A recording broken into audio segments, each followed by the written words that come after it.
Hello everyone, I am Nitika और आज मैं एक बहुत ही खतरनाक सा टॉपिक लेके आया हूँ आपके लिए।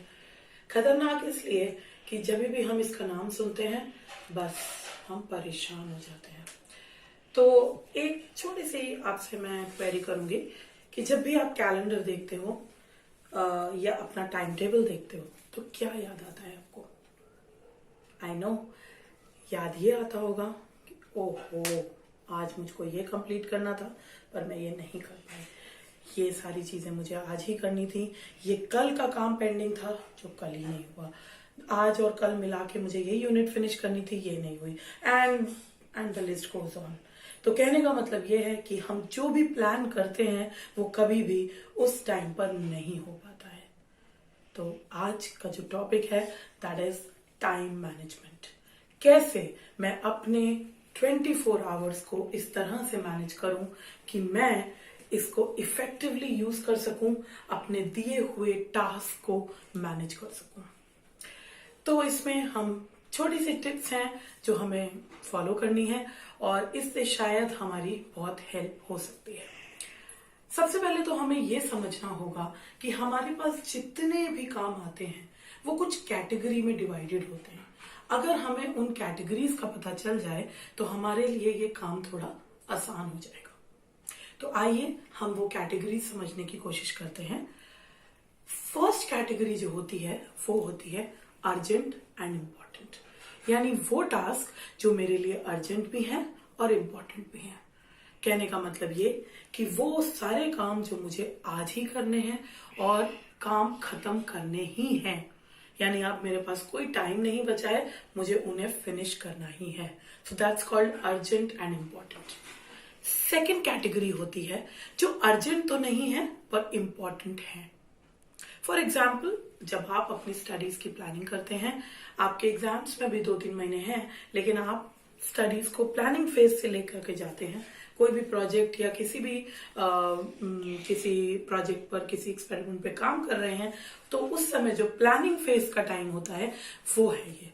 तो इसमें आप इम्पोर्टेंट तो है पर अभी के अभी करना जरूरी नहीं है।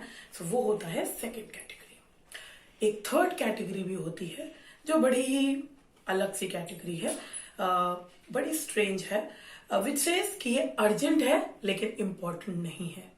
जो हमें लगता है कि अर्जेंट है, अभी के अभी करना है, पर एक्चुअली वो इम्पोर्टेंट ही नहीं होती। इसके बारे में भी बात करेंगे। और हमारी एक फोर्थ कैटेगरी भी है जो ना ही अर्जेंट है और ना ही इम्पोर्टेंट है, यानी कुल मिलाकर उसको मैं अपने लिस्ट में से पूरी तरीके से एलिमिनेट कर सकती हूँ।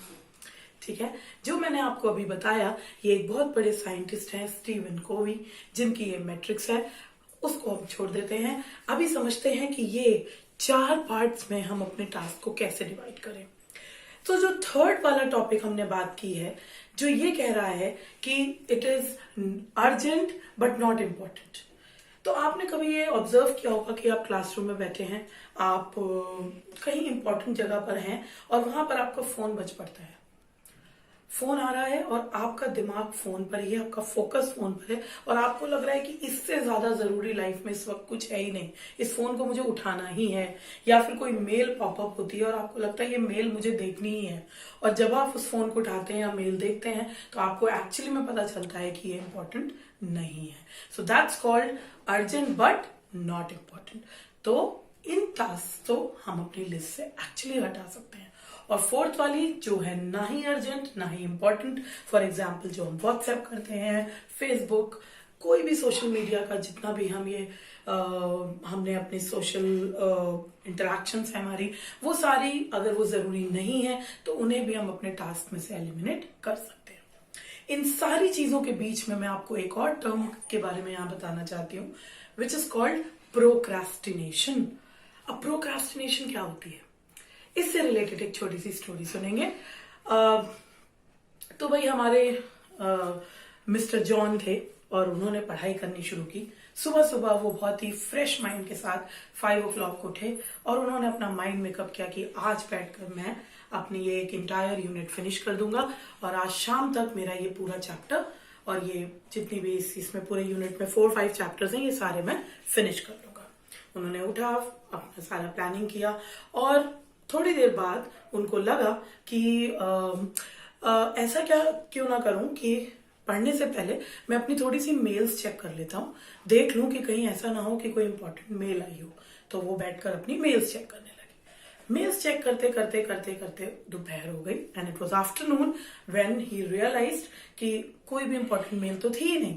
मेल देखते देखते वहां पर एक पॉपअप हुआ कि भाई क्रिकेट मैच चल रहा है, लाइव चल रहा है। उनको याद आया, ओहो मैच चल रहा है और मैंने आज देखा नहीं। तो वो स्कोर्स देखने लगे और साथ साथ मैच भी देखने लगे। मैच खत्म हुआ, शाम के 8 बज गए और अब उनको रियलाइज हुआ कि I made a plan of completing a whole unit and now it's 8 o'clock in night and now I have not finished anything. Now this whole process is called procrastination. हमने क्या किया, हमने एक्चुअली इंटेंशनली और unintentionally अपना पूरा वक्त waste कर दिया। तो हमें क्या करना है, हमें एक्चुअली ये समझना होगा कि हमारा इंपॉर्टेंट टास्क क्या है, अर्जेंट और important plus not urgent and important. तो वो जो 2 कैटेगरीज हैं उन्हें हमें जरूर समझ के उनको पहले कंप्लीट करना है। बाकी के दोनों यानी urgent but not important and not urgent and not important, इन दोनों कैटेगरीज को हमें कुछ देर के लिए एलिमिनेट कर देना चाहिए। तभी हम अपने टाइम को, अपने टास्क को मैनेज कर पाएंगे। तो फटाफट अपने स्टेप्स को दोबारा समझ लेते हैं। तो हमें करना क्या है, what we have to do is number 1, you have to just collect all the tasks that you have. एक छोटी सी प्रैक्टिस है जो अगर आप करना शुरू करेंगे तो धीरे धीरे आपके लाइफ में हो सकता है कि आप टाइम मैनेज करना सीख जाएं। So first of all you have to collect all the task. आपके जितने भी टास्क हैं आप उनको एक जगह पर कलेक्ट कीजिए। उसके बाद जितने उसमें से बड़े टास्क हैं उनको स्मॉल टास्क में सब डिवाइड कीजिए। बिगर टास्क को स्मॉल टास्क में डिवाइड कीजिए। फिर हर टास्क की एक प्रायोरिटी सेट कीजिए कि ये टास्क इंपॉर्टेंट है, पहले करना है, इस टास्क को बाद में करना है। Like this you have to set the priority. Now after setting the priority you have to actually make a diary. एक छोटी डायरी बनाइए और आपकी जो टू डू लिस्ट है जहां पर आपने अपने सारे टास्क लिखे हैं, उन टास्क में से जो टास्क आपके होते जा रहे हैं उनमें एक चेक लगाते जाइए। और इस तरीके से आप पाएंगे कि आपने जो जो टास्क आपके हो गए हैं, you can put a check on it. So that's how you can complete the task on time. So making a to do list and then prioritizing the task and completing the task. That is time management and that is how you can manage the task. So I hope this video helps you in managing your time. Thank you so much.